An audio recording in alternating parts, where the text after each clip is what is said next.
Let's take a look at this example. This time we have complex number expressed in rectangular form, and that number is raised to the 8th power. This problem can look kind of complex, but in order to make this looking a little bit simpler, we are going to convert first rectangular form to polar form. Okay, so I can say that this is equal to 9.22 and angle of negative 140 degrees raised to the 8th power.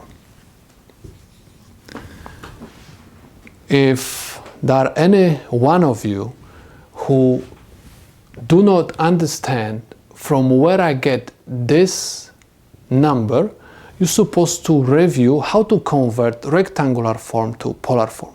I simply convert rectangular form to polar form. Next, in order to raise the polar form to this exponent, I'm supposed to raise my magnitude to the 8th power, so I have 9.22 to the 8th, and multiply the angle by 8. 8 times negative 140 degrees. This is equal 52.22 times 10 to the 6th, and angle of negative 1120 degrees. I use engineering notation to express the magnitude of my phasor, and please notice that this angle is pretty big. It means that inside of this angle we have few revolutions. We have simply 3 revolutions inside of this angle. So in order to reduce this value, I'm going to add to it 3 times 360 degrees. Why?